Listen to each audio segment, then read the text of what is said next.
simulation, nous sommes le 19 octobre 2025, il est presque 11 heures. Aujourd'hui, je vais te montrer comment le marché est assez mou.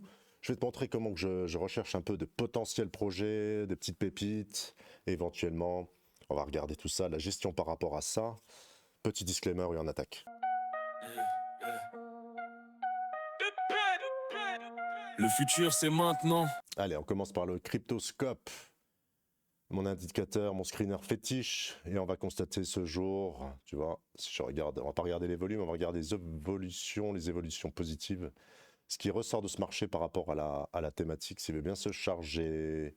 Donc aujourd'hui, ce que je constate en number one au niveau des évolutions, ceux qui ont gagné le plus de volume, le plus d'activité sur ce marché, dans l'ensemble, un marché mou, mais il y a quand même des petits projets qui ressortent du lot, et là on a un projet MetaDAO Launchpad. D'accord. Donc, ce que je fais habituellement, c'est-à-dire que je vais regarder dans mon tableau, en rapport justement avec les plus grosses évolutions. Là, c'était le graphique, c'est pour que ce soit plutôt visuel, pour me faire gagner du temps. Et ici, je vois effectivement là un gain de 114 places concernant le MetaDAO Launchpad, et seulement 3 projets, 3 monnaies. Donc ici, un lien direct, d'accord, tu vois, pour aller visiter CoinGecko. Et là, seulement 3 projets. Et tu vois ici, ce que je t'avais partagé il n'y a pas si longtemps concernant le secteur néobanque, j'avais quelques projets, en l'occurrence, il y avait Plasma. J'ai déjà fait un topo là-dessus sur Plasma. Et j'avais Avicii. Avicii également qui était référencé, mais j'avais pas de data quant le moment où j'avais fait cette vidéo. Je continue un petit peu, je regarde un petit peu, donc forcément, bah oui, il y a des secteurs. Et puis après, je vais commencer à sélectionner par, non pas par évolution, mais par volume sur 24 heures. D'accord, je sélectionne volume sur 24 heures, je mets mon petit ratio juste ici. Et le secteur néobanque, ici, est seulement 4 projets. Je me rappelle de mémoire, étant donné que je regarde ça régulièrement, et je vois une évolution sur ce gros secteur qui est néobanque. Hop, je clique direct. D'accord, et je vois effectivement Plasma, je t'en avais déjà parlé, Mantle, bon, c'est des projets un peu que tout le monde connaît, Terfinance qui ne m'intéresse pas trop, et Avicii, d'accord, Avicii également ici. Donc, convergence, ok, 2 secteurs forts, MetaDAO et secteur néobanque. Ok, et en commun, qu'est-ce qu'on a? On a Avicii, donc je regarde Avicii et je constate ce jour, Avicii Market Cap, je connais pas du tout, peut-être... je me tiens pas trop informé des news, tu vois, je me fie à mon screener et je constate market cap.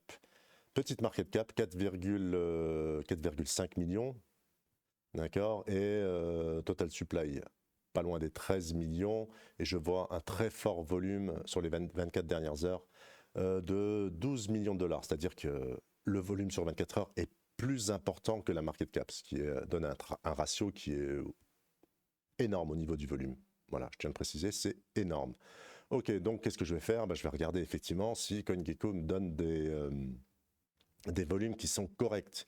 Donc ce que je fais, réseau Solana, on regarde le réseau, on regarde le contrat, en l'occurrence qui est ici, hein, toujours passé par CoinGecko pour avoir le contrat. On est sur un réseau Solana, moyen de paiement, des banques, je ne vais pas rentrer dans les détails. Fondamental là-dessus, dans les détails fondamentaux là-dessus, et je vais regarder sur justement le réseau Solana si effectivement on a ces forts volumes. Donc on passe sur le réseau Solana, ici, je vais chercher sur les 24 dernières heures si effectivement il y a ce volume qui est représenté. On va regarder ça sur les 24 dernières heures. Token, on va regarder Avicii. Avicii, un petit filtre par gros montant, et effectivement, qu'est-ce qu'on constate? On voit des sommes quand même, faut relativiser, il faut mettre ça en proportion par rapport à la market cap totale de Avicii. On va regarder ça et on trouve des 150 000 $, 130, 136, on a 625 pages, d'accord, 625 pages, rien que là-dessus. Donc on a pas loin de, on avait, je crois, 800 000 $ et on a 625 pages. Donc il y a effectivement quelques millions qui transitent, qui transfèrent sur les 24 dernières heures. Ok, donc je vais regarder un petit peu le projet, je me suis renseigné très rapidement. Voilà, je me suis renseigné très rapidement. Et je vois que c'est un projet en rapport avec néobank, projet de paiement, et avec son application, avec la possibilité de payer à travers, avec la blockchain, et en l'occurrence avec Avicii. Et c'est ni plus ni moins qu'une carte, qu'une carte bancaire, et avec son application qui veut bien, on dépose c'est stable, l'USDC, tout ce qui s'ensuit, et supporte Visa. Pas de partenariat avec Visa, j'entends alors la différenciation, d'accord. Pas de partenariat, mais il y a quelques banques derrière. Pour l'instant, rien n'a été divulgué, mais il y a des banques derrière et la possibilité de. Donc très fort volume, Avicii. Détail très important, on avait une IDO il n'y a pas si longtemps. C'était alors je dis pas de bêtises, entre le 15 octobre et le 18, donc hier. J'ai complètement zappé l'information, mais le fait important, c'est que ils ont levé 3,5 millions de dollars. Au départ, ils voulaient lever 2 millions de dollars, mais en fait, ils ont remonté le plafond et ils ont levé 3,5 millions de dollars. D'accord, pour 10 millions de tokens. À savoir que, en fait, la demande est allée jusqu'à 34,2 millions de dollars, comme c'est écrit ici. Source X Twitter, d'accord. Donc, on a une volonté, on a une demande des investisseurs pour 10 millions de tokens et un montant équivalent à 34,2 millions de dollars. On peut avoir une estimation. Déjà, premièrement, on a une demande qui est quasi 10 fois plus importante que l'offre. Et on a également une évaluation approximative, ça reste très, très évasif, mais autour des 34,2 millions de dollars pour 10 millions de tokens. Donc ce qui avoisinerait, avec les 12,9 millions, une market cap autour de 40-50 millions. Voilà, c'est juste avoir un point de repère, un objectif. Donc une valeur du token à peu près entre 3 et 4 dollars. On va regarder le prix actuel. Voilà, c'est vraiment tout jeune, c'est tout récent, d'accord. Donc là-dessus, on a un prix à 0,45, d'accord. Et je rappelle qu'on a une total supply à 12,9 millions.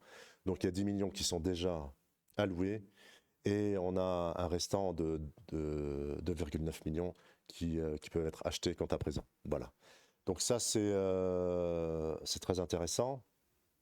On a beaucoup de data, on a beaucoup de données. 90% de volume ces derniers temps, d'augmentation de volume ces dernières 24 heures. Donc il y a une forte volonté d'en racheter. Voilà, je te présente ce projet-là. Pour ma part, généralement, gestion de risque, quand je décide de rentrer sur ce genre de projet, c'est 1% de mon wallet total, de mon portfolio total par rapport à ça. Voilà. Pour la gestion de risque. De toute façon, c'est un très très jeune projet. Et il n'y a pas de vesting aussi, j'ai oublié de le préciser, il n'y a pas de vesting, donc ça peut se casser la gueule très très très rapidement. Donc voilà, c'est pour ça que je gère par rapport à ça, 1% de mon wallet total. L'étude fondamentale, écoute, je laisserai le soin de le faire, d'accord, pour l'instant, mais ça reste ni plus ni moins qu'une carte de paiement, avec une banque derrière. C'est l'offre qui m'intéresse, surtout, ce sont les chiffres, les données de l'offre. Je joue un petit move dessus, 1% de mon wallet total. Voilà, écoute, je te souhaite un bon dimanche. J'espère que ça t'a plu comme vidéo et de voir ma démarche, comment je vérifie, comment je regarde à travers les réseaux, le réseau blockchain, en l'occurrence Solana. Tu peux aller swapper sur le portefeuille Phantom, ce que j'ai fait, swap Solana. On peut regarder brièvement également où est-ce qu'on peut retrouver ce projet. Market, voilà, on va filtrer tout ça, tu vois. Donc le traditionnel, on a PancakeSwap, Solana. Pas encore de listing sur Exchange. Ok. Orca, qu'est-ce que c'est encore ça? Orca, je sais plus. C'est que des DEX. D'accord, c'est ça qui est pas mal, c'est que IDO, ce sont que des DEX. Et moi, j'ai fait un petit swap ce matin sur Phantom. Voilà, on peut avoir une target envisageable de 3-4 dollars sur ce projet, qui ne serait pas délirant. Et après, stratégie de vente, x2, tu sors un tiers. x5, tu sors encore un autre tiers. x10, écoute, c'est ton moonbag. Et puis écoute, 1% de ton wallet total, si ça part à la cave, écoute, ce sera 1% de perdu. Ça me semble être une gestion de risque qui est plutôt raisonnable. En tout cas, je te dis ce que je fais. Pour ma part, c'est ainsi que je procède sur ce genre de projet. Allez, je te souhaite un bon dimanche, je te dis à bientôt. Ciao. Blockchain, blockchain, entre nous c'est carré. Toi t'es mon œil et mon trésor bien gardé.